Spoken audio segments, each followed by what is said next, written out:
Imagine two people, same job, same stress, same chaos. One of them is constantly reacting, always busy, always behind, always tired.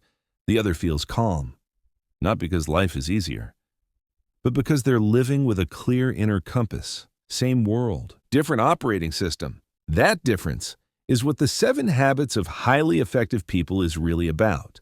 And in this episode, I'm going to walk you through Stephen R. Covey's 7 Habits in a way that feels cinematic, practical, and deeply human. No hype, no life hacks. Just a blueprint for building a life that actually works from the inside out. Take a breath, and let's begin. The first thing Covey wants you to understand is simple and kind of uncomfortable. Most of us try to fix our lives the way we'd fix a messy room. We rearrange the furniture, we buy a new calendar, we download a new productivity app, we chase motivation. But if the foundation is cracked, redecorating doesn't help. Covey's big idea is what he calls the inside-out approach. Real effectiveness doesn't start with your schedule. It starts with your character, not your image, not your personality tricks, not a shiny performance, your character. Because when pressure hits, you don't rise to the level of your goals. You fall to the level of your habits. And habits are built on principles, timeless things like integrity, responsibility, respect, fairness, service, growth. The book isn't just saying, do these 7 things and you'll win. It's saying, become the kind of person who naturally does the right things, even when nobody is watching. And that's why the habits are arranged in a specific order. Covey frames human growth as a journey through 3 stages: dependence, independence, interdependence. Dependence is, you take care of me. Independence is, I take care of me. Interdependence is, we can do something together that none of us can do alone. And the 7 habits are built like a staircase. The first 3 habits are called the private victory. They're about mastering yourself. The next 3 are the public victory. They're about mastering relationships. And the final habit ties everything together and keeps the whole system alive. So let's walk up that staircase, 1 habit at a time, slowly, clearly, like we're building a new life brick by brick. Habit 1 is be proactive. And no, this is not the same thing as being busy. Being proactive isn't about doing more. It's about choosing your response. Covey points out something powerful. Between what happens to you and how you respond, there's a space, a small space, but a real one. And in that space, you have freedom. Most people don't live in that space. They live in reaction mode. Traffic makes them angry. A comment ruins their day. A delay turns into a meltdown. A setback becomes a story. This always happens to me. Reactive people hand the steering wheel to the outside world. They let moods control choices. They let other people control emotions. They let circumstances control identity. Proactive people do something different. They say, I'm responsible for my life, not responsible for everything that happens, but responsible for my next move. They focus on what Covey calls their circle of influence, not their circle of concern. Circle of concern is everything you worry about. The economy, other people's opinions, the past, the future, the system, the weather, the internet.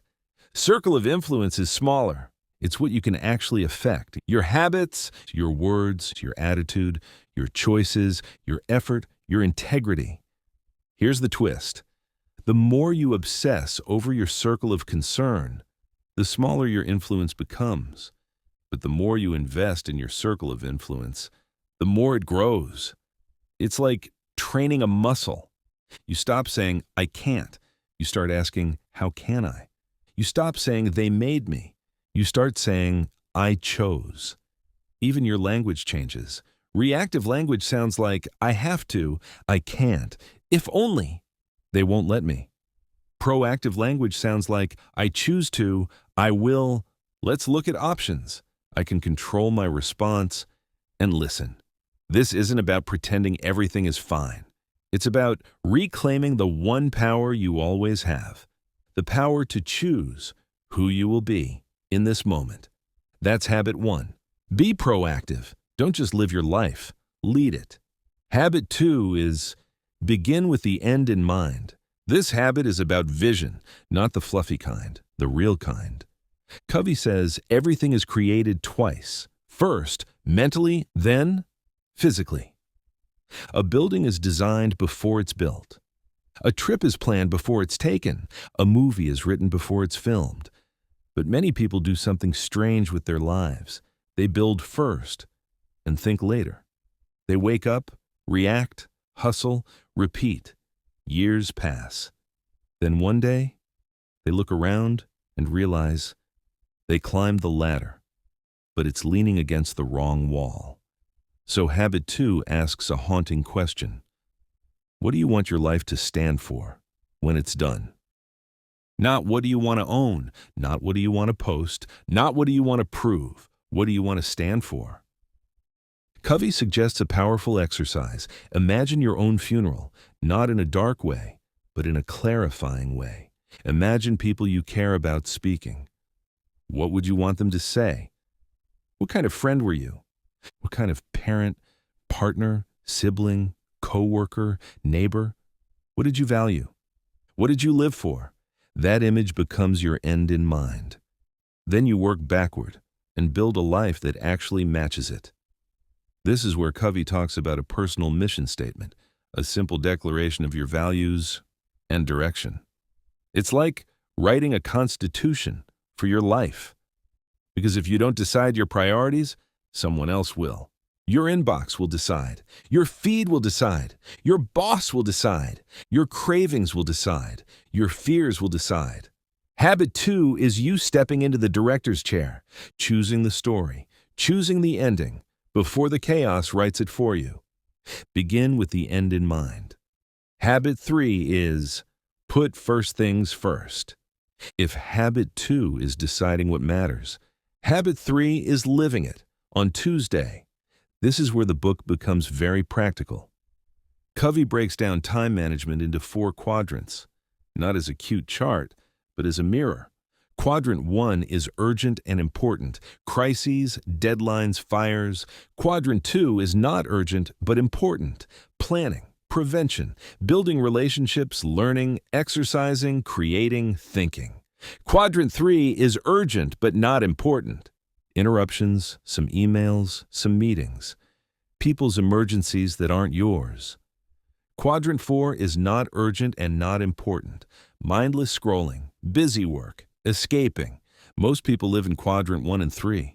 They're always responding, always rushing, always handling things. And because they're exhausted, they collapse into quadrant 4. Covey says the key to a high-quality life is investing in quadrant 2. The quiet, important things. The things that don't scream, but matter most. Your health, your family, your craft, your character, your preparation, your boundaries, your growth. Quadrant 2 is where you prevent crises instead of living in them. But here's the challenge. Quadrant 2 is easy to postpone because it's not urgent. No one forces you to plan. No one forces you to exercise. No one forces you to build your skills. No one forces you to have the hard conversation early. So habit 3 is about discipline, not punishment, not rigidity. Discipline is devotion, devotion to what matters, even when you don't feel like it. Covey also makes an important point about time management. He says it's not about managing time, it's about managing yourself. You can't stretch a day, but you can choose what you honor inside it. Habit 3 is where your values become your calendar. Put first things first. Private victory complete. Now, something shifts. Because once you can lead yourself, you can lead relationships. That's where the next 3 habits live. The public victory. And it starts with a habit that sounds simple, but can change everything. Habit 4. Think win-win. Habit 4 is not naive optimism. It's a philosophy of human interaction. Most people, deep down, live with one of these mindsets. Win-lose. Lose-win. Lose-lose. Or win-win. Win-lose is, I win, you lose. It's competition, pride, control, dominance. It's the mindset of, if you're doing well, I must be doing worse. Lose-win is, you win, I lose. It's people-pleasing, avoidance. It's saying yes when you mean no, and then resenting it later. Lose-lose is, if I'm going down, I'm taking you with me. It's bitterness. It's sabotage. It's when pain turns into a desire to punish. Win-win is different. Win-win says, there's enough for both of us. We can find a third option. We can build a solution that honors both sides. It doesn't mean everyone gets everything they want. It means we don't treat relationships like a battlefield. Covey says win-win comes from something called an abundance mentality. The belief that life is not a pie with only 8 slices, that you don't need to reduce others to feel valuable. And he also says something crucial. Win-win requires courage and consideration.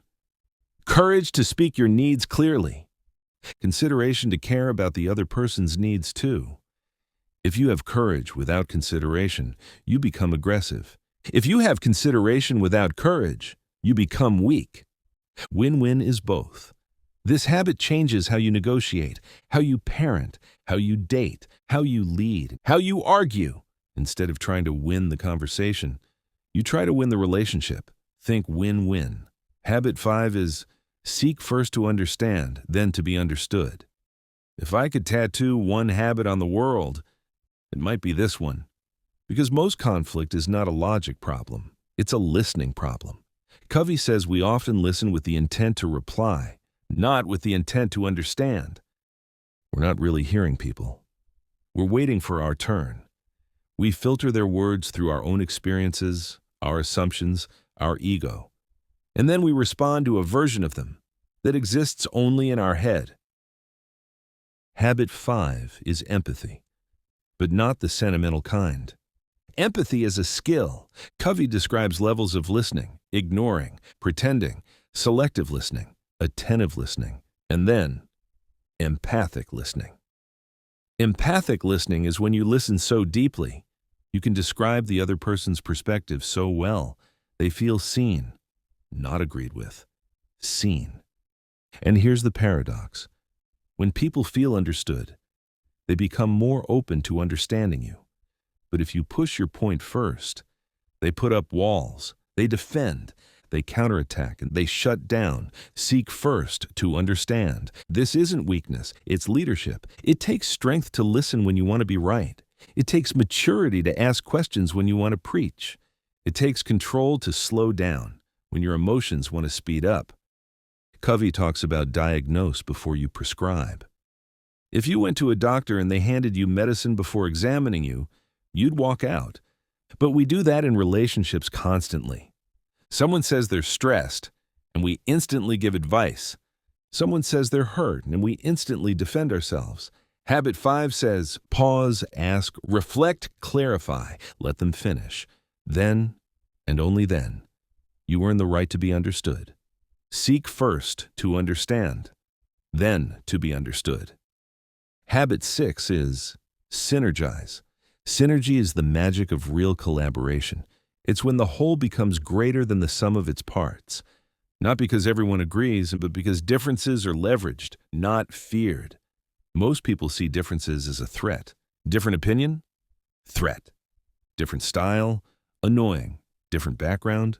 Uncomfortable.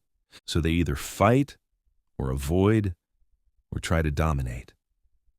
Synergy says differences can be strengths if we have trust. And trust doesn't come from being the same. Trust comes from character and communication and respect. Synergy is what happens when Habit 4 and Habit 5 are alive. When you think win-win and you listen to understand, then your differences stop being barriers and become ingredients. You stop searching for compromise and start searching for a third alternative. Compromise is often, you lose a little, I lose a little. Synergy is, we both win more than we expected. This is how great teams work. It's how healthy marriages work. It's how powerful friendships work, not by avoiding friction, but by using it to create something new. Synergize, public victory complete. And now we reach habit 7, the habit that makes all the others sustainable. Habit 7. Sharpen the saw. Covey uses a simple image. A person is cutting down a tree with a saw. Hours pass. They're exhausted, drenched in sweat, barely making progress. Someone says, "Why don't you stop and sharpen the saw?" And the person says, "I don't have time. I'm too busy sawing." That's life. We get so busy producing, we forget to renew the thing that produces. Covey calls it balancing P and PC, production and production capability. P is the output, PC is the machine, the results, and the ability to keep getting results. If you burn out your body, the output collapses. If you neglect relationships, the output collapses. If you stop learning, the output collapses. If you lose your integrity, the output collapses. So Sharpen the Saw is about renewal in 4 areas: body, mind, heart, spirit. Body, sleep, movement, nutrition, rest, not aesthetics. Health, energy, longevity. Mind, reading, learning, reflection, creativity, feeding your brain something deeper than noise. Heart, relationships, service, gratitude, connection, investing in people, not just tasks. Spirit, meaning, values, faith, nature, meditation, prayer, whatever reconnects you to your why. Habit 7 is not a luxury. It's maintenance, and it protects you from a silent danger, the danger of becoming successful and empty. Sharpen the saw. And now, we've walked through the 7 habits. But Covey's message isn't just, here are 7 behaviors. It's a system, a way to live. So let's tie the whole thing together, like the final scene of a movie, where everything suddenly clicks. Here's the story these habits are telling. Habit 1 says, I am not a victim. I have choice. Habit 2 says, I have a direction. I have values. I have a mission. Habit 3 says, I live that mission in my daily decisions. That's private victory. Then, Habit 4 says, I believe we can both win. Habit 5 says, I listen to understand before I demand to be understood. Habit 6 says, I use differences to create better outcomes. That's public victory. And Habit 7 says, I renew myself so I can keep living all of it. Now, let's make this even more real. Because if you're listening to this, you're not here for theory. You want results. So I want to give you a practical way to apply the book, starting today, without feeling overwhelmed. First, pick one habit to focus on this week. Not all 7. 1. If your life feels chaotic, start with Habit 3. Put first things first. If you feel powerless or stuck, start with Habit 1. Be proactive. If you feel lost, start with Habit 2. Begin with the end in mind. If your relationships feel tense, start with Habit 5. Seek first to understand. Then, write one small action. One action that's so doable, it almost feels too easy. Because consistency beats intensity. Here are examples. For Habit 1, when something goes wrong today, pause and choose your response. For Habit 2, write 5 values you want your life to reflect. For Habit 3, plan one Quadrant 2 activity and protect it like an appointment. For Habit 4, in a conflict, ask, what would a win-win look like here? For Habit 5, in your next conversation, summarize their point before you share yours. For Habit 6, ask someone different from you, what am I missing? For Habit 7, do one renewing thing today. Walk, read, pray, journal, stretch, call someone you love. One action, small, clear, repeatable. Because habits are built, one decision at a time. And over time, those small decisions become a new identity, not a personality mask, a deeper character. Now, there's one more layer Covey emphasizes, and I want to leave you with it. Because it's the real heart of the book. He says effectiveness is not about techniques, it's about trust. Trust with yourself and trust with others. Trust with yourself is integrity, doing what you say you'll do. Keeping promises, especially the ones you make in private, and trust with others is built the same way. Honesty, respect, reliability, listening, fairness. That's why this book has survived for decades. Because it doesn't chase trends. It speaks to something permanent. The quiet principles that build a strong life. A life that doesn't just look good, but feels good to live. So let's end this with a simple reflection. If you could master just one habit, which one would change your life the most? Would it be taking responsibility instead of reacting? Would it be creating a clear mission instead of drifting? Would it be protecting what matters instead of letting urgency steal your days? Would it be choosing win-win instead of keeping score? Would it be listening deeply instead of fighting to be right? Would it be building something bigger by valuing differences? Or would it be renewing yourself so you don't burn out? Pick one. And then take one small step. Because the goal is not perfection. The goal is direction. And if you move in the right direction long enough, your life starts to change, quietly at first. Then, all at once. If you enjoyed this breakdown, write a comment with the one habit you're committing to this week. I read them, and I'd love to know where you are in your journey. And if you want more book summaries like this, told with clarity, calm, and real-world application, subscribe and share this with someone who's trying to grow too. Until next time, stay grounded, stay curious, and keep sharpening the saw.